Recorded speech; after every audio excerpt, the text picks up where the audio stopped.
Ladies and gentlemen, thank you for joining me once again today, and welcome back to Total War Warhammer 2, the Shadow Online Winter Gaming Tournament, or Shadow Online Gaming Winter Tournament, rather. This is Game 2 of the tournament.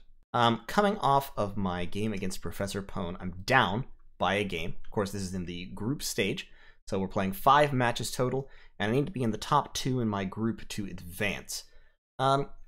Not the most auspicious start, but my next matchup against Gojira happened to be very fortuitous. This is Vampire Coast versus Greenskins, and this is a complicated matchup, but one that definitely favors the Vampire Coast, and that's because of one word: terror.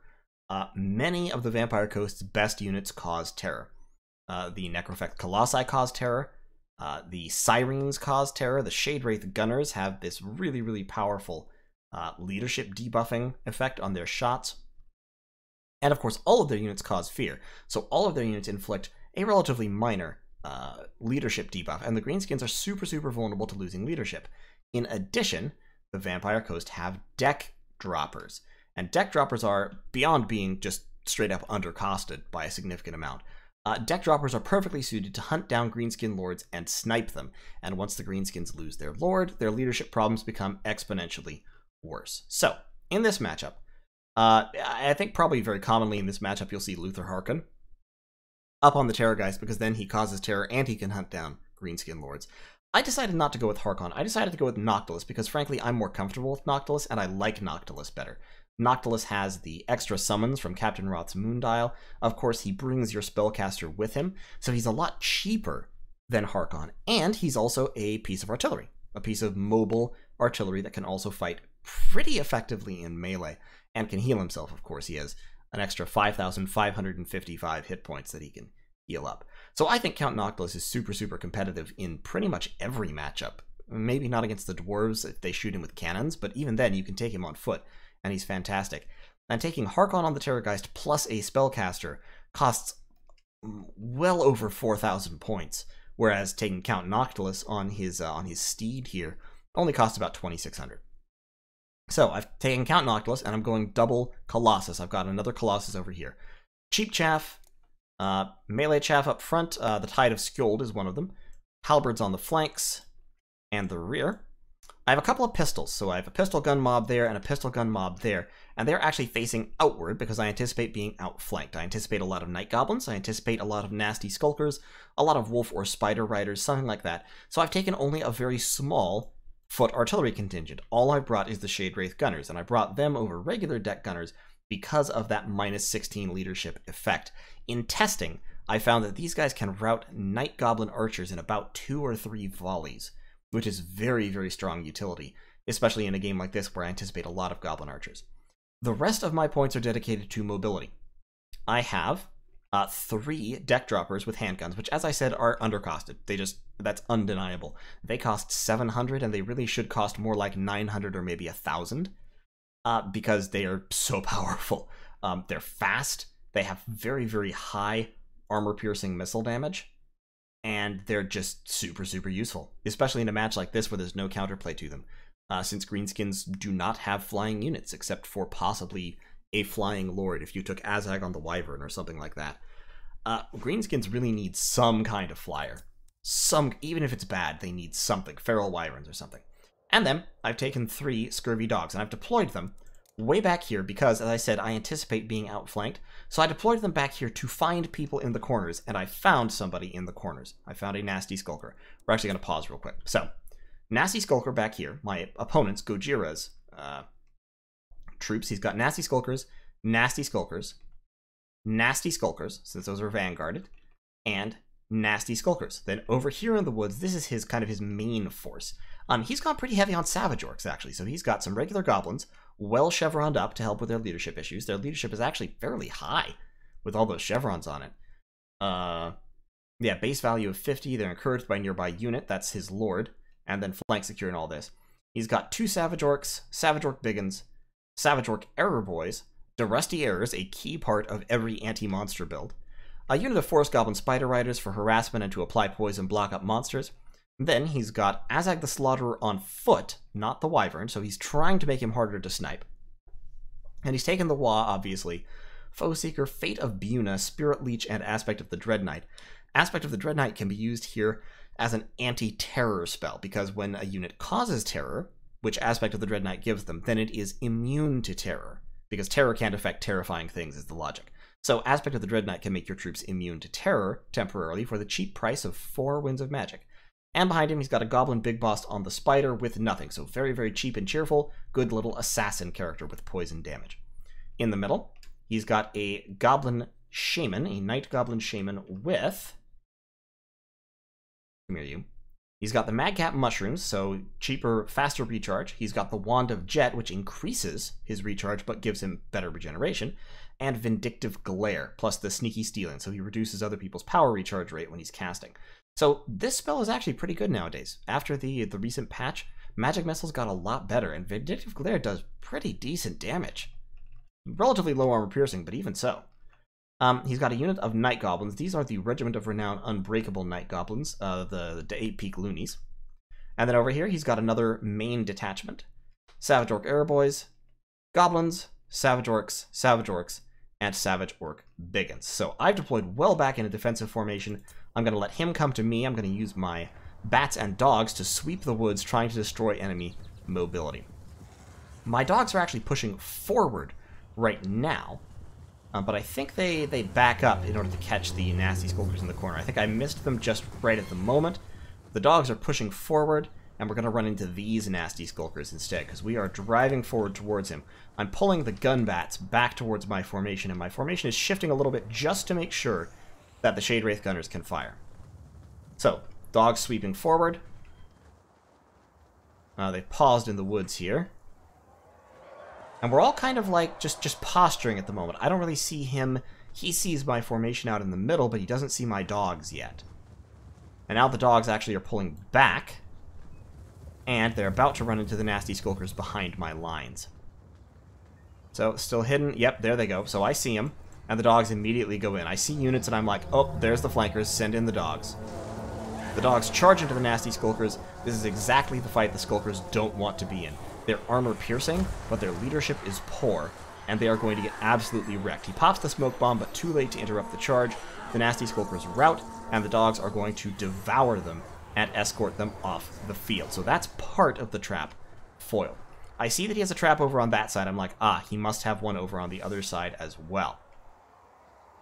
He's got set up in the woods here, and he's kind of just waiting for the rest of his troops to be in position. He does not want to bring Azag out where he can be seen early, because if he can be seen, he can be sniped, and I have quite a bit of gun power available. My bats are flying over to the other side on a scouting mission, gonna hook up around this way, and of course the dogs, having finished off those nasty skulkers for almost no damage, are going to sweep all the way across to do the same on the other side, because I anticipate he has the same on the other side. I see nasty skulkers coming out. They actually came out early, and they're going to take some shots from the bats. So the nasty skulkers are now very much visible, and we now have the Goblin Big Boss coming out, and the Shade Wraith Gunners are shooting at him, but not hitting because of this little hill. He does take a shot from a cannon there, though. So, we're focusing fire on the Goblin Big Boss. Once again, we're just trying to eliminate leadership. The nasty skulkers have engaged.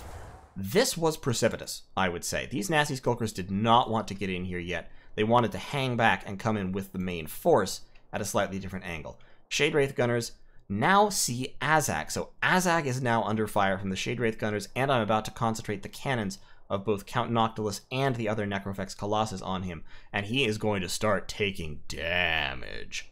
Back here, bats are charging into the nasty skulkers. These nasty skulkers are being absolutely demolished by my zombie pirate halberds. I actually appear to have missed these guys. That's a problem, but my bats are going to slam in here, finish those guys off. Azag is eating it right now. I've summoned up some zombie pirate deckhands to just block up this blob. I just now see the shaman, but I'm busy. My attention is focused. I'm like, get Azag. The bats are coming over to get Azag. The artillery is shooting to get Azag, because if I can get Azag, I've won, basically. As soon as Azag dies, the battle's over. He's coming in to cast some death spells at me. I've dropped a Mystifying Miasma on him. And we're summoning up some guns as well. Meanwhile, my doggos over here are kind of just sitting here for no reason, because I haven't quite realized they've finished off their target yet. I'm focused on getting Azag. We're now focusing all fire on Azag, and look at the damage he's taking. He's already down to 1,800 hit points and dropping fast. These guys actually did kind of get in, but they got blocked up by the zombie pirate deckhand mobs because this gap is not quite wide enough for a spaghetti-lined unit to get through. Guns shooting into the Savage Orc Biggins, that's a great fight. My hounds are going to hook over this way because I see some arrow boys and I'm like, go, get the arrow boys. We'll sacrifice this unit to the Savage Orcs. Azag is routed already. He's dropping magic missiles on Noctilus. You can see they are doing significant damage, but Noctilus has a lot of HP. So, Azag is routed, Noctilus is fine. We're summoning up some more guns to shoot at the Night Goblin Shaman. Over here, that one unit of dogs has been finished off, but the other unit is cleaning up the arrow boys with no problem. This unit of guns is moving into the Savage Orcs and wiping them out. I've still got these guys hovering around back here, and I'm not paying enough attention because the Nasty Skulkers have managed to get past them, and they're going to charge into the Shade Wraith Gunners, who are currently laying fire on these Night Goblins. Night Goblins are very, very vulnerable to morale shocks. So, I see the Nasty Skulkers coming in, I'm going to bring in the Halberds behind them, I'm going to move in the Necrofex Colossus. Over here, the gun bats are being shot, but they don't really care. They're actually kind of hard for archers to hit, so they are just advancing, trying to keep Azag in their sights, prevent him from coming back from routing. Meanwhile, my dogs have swept over this way, caught yet another group of Nasty Skulkers, and are now murdering them.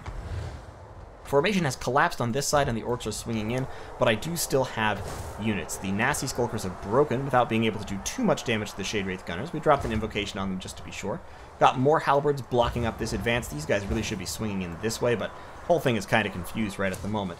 And if we look over here, Azag has not yet managed to make it away, but unfortunately he is pulling away from my bats, taking damage as he goes, but his leadership is positive. If the bats don't keep him in sight, he will get away. Meanwhile, my dogs are just back here hunting, just looking for something to kill. Over here, Night Goblin Shaman's taking quite a bit of damage. The Shade Wraith Gunners are pulling back as his troops come in, and we're going to have the Necrofex Colossi in melee. Count Noctilus has taken a reasonable amount of damage now, but he's also gotten a reasonable number of kills, and he is fine being in melee with Savage Orcs. Even Biggins, honestly. As long as he has a little bit of chaff, Biggins are okay. Shade Wraith Gunners trying to set up. We're losing the last of our infantry on this side, so the orcs are going to be collapsing in, and the halberds are over-chasing. I really need to pull them back, but the guns over here have finished off another unit of Savage Orcs, which is fine. And now we're getting the Shade Wraith Gunners supporting fire into these Savage Orcs. Noctilus, however, is having trouble. He is completely surrounded, taking a lot of damage. We pulled the bats back to support, and look at this. Azag is no longer being pursued. My bats have lost targeting, and they're not chasing him, so he's about... Well, actually, they're still shooting at him. They're not moving, though, so they're going to lose targeting. Back here, Noctilus has dropped an invocation on himself, so he is actually gaining health while in the middle of this blob, but he's got a Goblin Big Boss on him. And Goblin Big Bosses are not too bad at killing large targets. The enemy are charging into the Shade Wraith Gunners and just getting last samurai'd as they come, taking some damage. The Shade Wraith Gunners are on guard mode, so they're going to continue firing in melee. They're going to start up again in just a second here. Over here, the halberds are being wrapped up, but we've got the deck droppers focused on the Night Goblin Shamans. At this point, formations are collapsed. It's just what matters is what happens in this blob right here. Noctilus is still healthy, albeit losing, taking damage. He's trying to pull out. But my other Colossus is fine. And remember, both of these guys cause terror. So as long as they stay here, anyone who drops below about half health is very, very vulnerable to being terrified. Noctilus takes a really good close-range magic missile. The Shade Wraith Gunners are once again just shooting in melee, and they actually shoot these Savage Orcs off of them. These Savage Orcs, I think, will follow. Over here, I've got my pistols coming back. They've scored a lot of kills. Pistols are very, very good against Savage Orcs. Summons have disintegrated. My bats have pulled back because I lost track of Azag and thought he was dead. He's not. He rallied before he went off the map. I just lost track of that and pulled the bats back. Dropping a Wraith Storm to make sure these guys keep running, and the Shade Wraith Gunners are now once again free. So they're going to start shooting again, because these Savage Orcs are pulling out. So the Shade Wraith Gunners are going to get some fantastic flank fire into these Savage Orc Biggins, and just absolutely shred them until these other Savage Orcs charge back into them. But taking the Biggins out, if we break the Biggins, we'll do fine. Meanwhile, we're focusing fire on the Goblin Big Boss. He's kind of a slippery target, so we're not getting the best of shots onto him. And over here, Azag is just waiting for his moment. He's still alive with 250 health.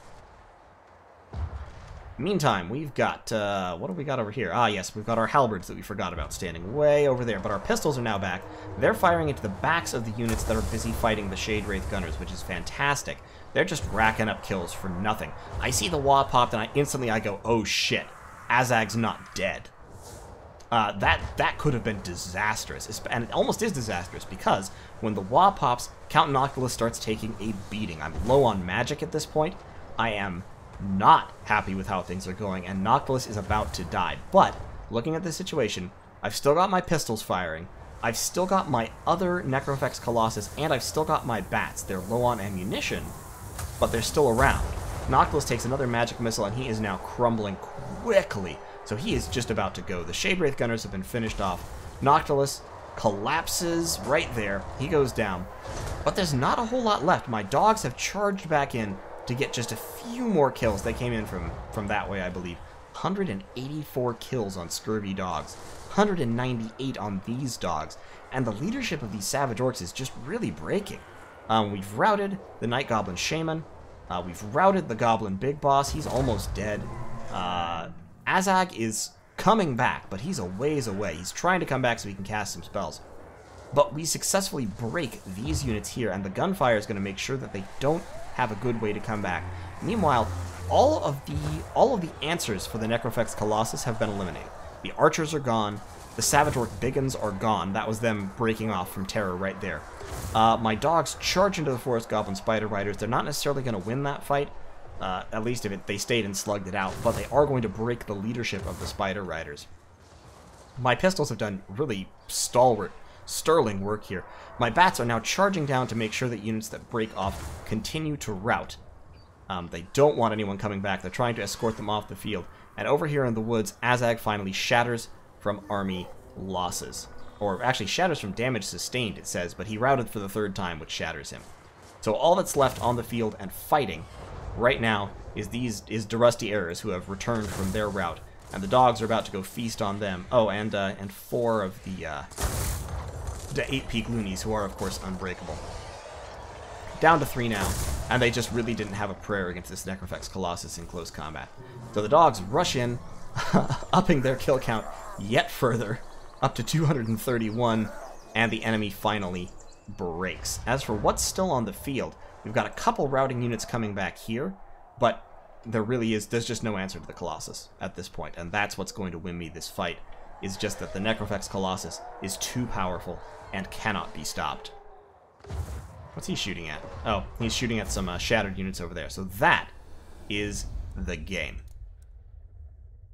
Very, very good game to Gojira. When Count Noctilus was going down, I thought I was doomed for a few minutes there. I was looking at the situation just going, oh crap, I'm about to lose my magic. I'm about to lose my leadership. All of my stuff is going to start crumbling. This is really bad. But we managed to pull it out.